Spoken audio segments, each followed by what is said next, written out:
African wild dogs versus lions, Africa's most vicious rivalry. It's scary enough out in the wild, knowing a single predator may be hunting you. What if it's an entire pack? Pack hunters are one of the most frightful and most dangerous things in this world. And Africa is a land that has many of them. Everyone knows about the lion pride, perhaps the pack hunters that should be most feared. Or what about African wild dogs? Those are deadly animals that are extremely great hunters as well.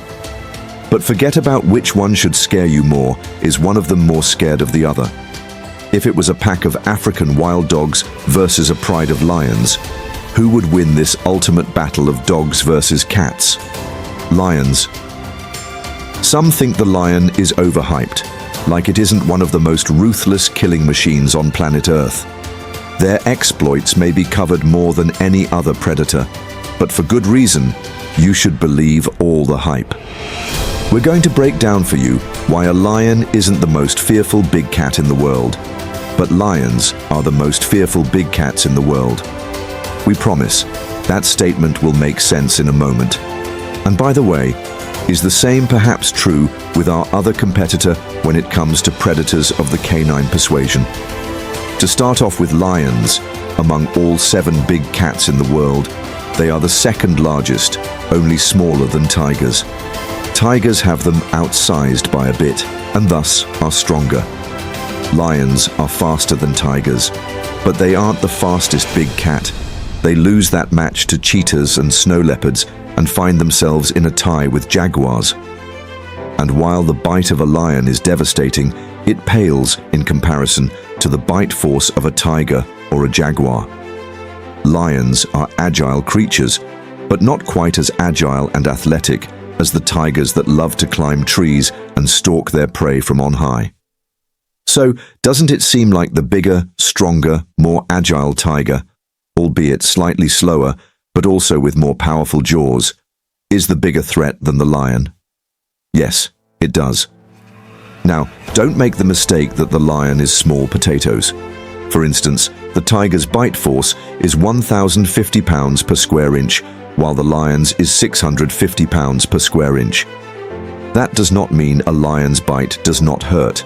That means that you, unfortunate soul, whether you be a human, a hyena, an antelope, or an African wild dog, you who are about to feel that lion's mouth clamp down on you and experience those teeth sink into you, here is what it will feel like. For every square inch of you that has lion mouth clamping down on it, it will feel like a vending machine pressing down on you. Yes, a vending machine for every square inch. Plus, teeth. The consensus: lion, bad news. Tiger, worse news. However, when you see a tiger, you are unlucky because, well, you see a tiger. When you see a lion, please promise you will never gamble, because you are the unluckiest person alive. Because you see a lion, so that means there are several lions there, whether you see them or not. They're there. Lions are the only big cat that travels, and most importantly, hunts, in a group. It doesn't matter that the lion is slightly smaller than the tiger. It doesn't matter that he's slightly less powerful, and that his jaws aren't quite as strong. Because there are at least 6 of them. There might be 10 of them. They're about 500 pounds each. They run 50 miles per hour, and when 5 o'clock rolls around, they're just like you. It's dinner time, they're hungry. You're hardwired to walk into the kitchen, pull out your plate of leftovers, and heat them up in the microwave. The lion is the exact same, only he is hardwired to eschew the kitchen and dash into the grasslands of Africa. His plate of leftovers is a 990-pound zebra that can run 40 miles per hour, so if he doesn't catch it, that means no dinner. And he doesn't like to skip meals. And reminder, there are 6 to 10 of them. Lions are apex predators of Africa. They know they are the rulers of the continent. They will fight off any enemy that encroaches upon their territory, meaning for some extremely bloody battles. So, will the African wild dogs test this theory? Is the battle going to turn out horribly for them, or do they have a puncher's chance? African wild dogs. When you think of vicious wild canines, you probably think of wolves first. And we don't blame you. 4 different species of wolf are the 4 largest wild canines on average, including number 1, the grey wolf. But coming in at number 5 is the African wild dog, and he is not to be overlooked. In fact, it's impossible to overlook him. A pack of grey wolves could be 4 to 8 wolves. A pack of African wild dogs tends to get out of control. Normally, a pack is about 7 to 20 members strong, but it is not uncommon at all for the pack to be 40 strong. Seriously, you can't miss them. We mentioned you'd be unlucky to see a lion, because that means there's likely 5 to 9 more lions nearby. Well, if you see an African wild dog, there's likely another 19 around the corner, maybe another 39 around the corner. It's like a small army, but the soldiers are on 4 legs, and they don't get served in a mess hall, they kill for their meals. African wild dogs are bulky and solidly built, about 30 inches at the shoulder, about 3 feet long, and can weigh up to 80 pounds. Similar to the lion versus tiger complex, you'd rather be in a room with 1 African wild dog versus 1 grey wolf. But when it comes to the packs, the difference of 8 to 40, that gets a lot scarier. African wild dogs are excellent hunters with vastly superior communication skills compared to many other pack hunters. Their bite force of about 320 pounds per square inch isn't like a lion's bite or a wolf's bite, but it's right around the level of a Rottweiler, and it will deliver enough pain. Especially if you're feeling it 40 times from all 40 members of the pack.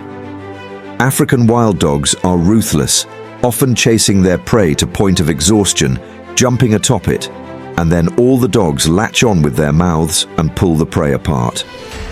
And interestingly enough, African wild dogs, though much smaller than lions, hunt a lot of the same animals. Antelope, zebras, wildebeest. It's as if they don't care that they're smaller. They're still going to take down large animals. Here's another interesting thing about African wild dogs, and it's something that very nearly made them the deadliest predators on the planet. There's a way of measuring the bite force of animals known as BFQ, the bite force quotient. This takes the size of the animal into account, so it is determining the strength of a bite per the animal's size. In theory, if 2 animals have the same bite force, but if 1 animal weighs less, then its BFQ is higher. And among all the land predators, one of the highest BFQs, higher than cougars and cheetahs and grey wolves and lions, is the African wild dog, a BFQ of 138. This is the pound-for-pound argument with boxers, knowing all fighters are a different weight, but who is the best pound for pound? So, if all things were equal, if all animals had their measurables multiplied and they were all the same size and weight, then the African wild dog could have the worst bite in the animal kingdom. But not all things are equal. African wild dogs are not the same size as lions. Then again, if we look at a pride of lions and we look at a pack of African wild dogs, you're going to see a lot of body mass on the African wild dog side. That's a lot of bodies. That's a lot of hungry, snarling mouths. They have the numbers on their side. But do they have the right numbers? Is it enough for them to beat a pride of lions? Cats versus dogs. It's time for cats versus dogs. But the setting isn't a household or a residential neighborhood in suburban America. Because it isn't those types of cats and dogs. The setting in the unforgiving terrain of Africa, out in the wild, a place where humans wouldn't dare to be found, because thousands of wild eyes with bad intentions are staring out from hiding places, ready to kill, ready to eat.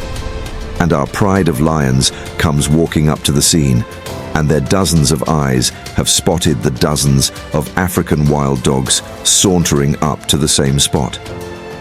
No one likes that the other party is here. Territories are at stake.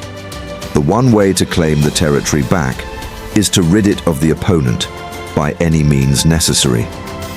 This pride of lions may be 10 strong, perhaps led by a coalition of a few males, experts in battling other males and keeping their territory, killing when necessary, and several females, experts in stalking, hunting, and taking down large animals.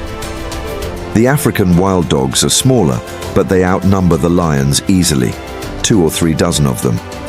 We're looking at more than 3 African wild dogs per lion. Quick math tells us the lions still retain the overall weight advantage in all likelihood. If you have 3 African wild dogs for each lion, that's 3 80-pounders for each. 500-pounder. The lions are powerful.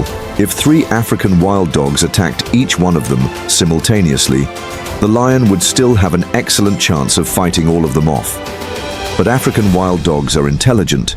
They'd see they had the advantage with the numbers, but they'd also know the lions still had more mass on their side. The African wild dogs would need to take that advantage of more members and use it. Remember, they are phenomenal communicators. They'd communicate the plan quickly. The name of the plan, Overload.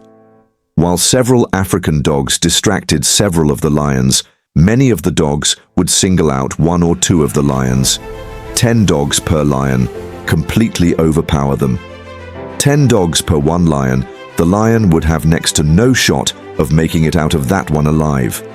10 mouths biting down, yanking, pulling apart.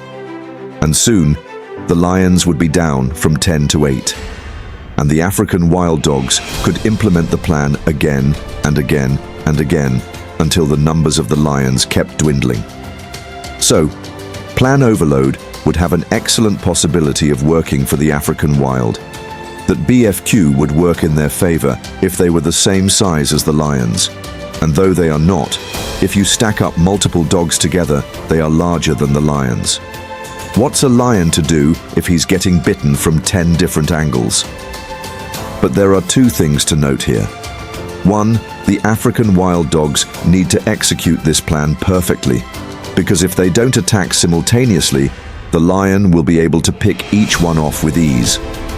A bite here, a bite there, a swipe of that powerful fist with claws extended.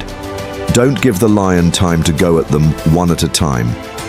And the second thing is, if the lions become privy to what the dogs are trying to do, they may attack before the dogs even can, not even allowing themselves to be put on the defensive.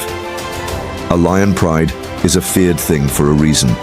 It is one of the most lethal entities walking the land of planet Earth. Just ask the antelopes. Lion prides are the reason they have intense anxiety. But one of the biggest challenges to the lion pride in Africa, and really anywhere in the world, is the African wild dog pack. They travel in large numbers. It's quite smart of them. It's their best strategy, to be many in numbers. Don't be surprised if a pack of African wild dogs actually took down a pride of lions. It's no guarantee, but it's also one of the best chances anyone has of taking down a pride of lions. Thank you for watching. See you in my next video.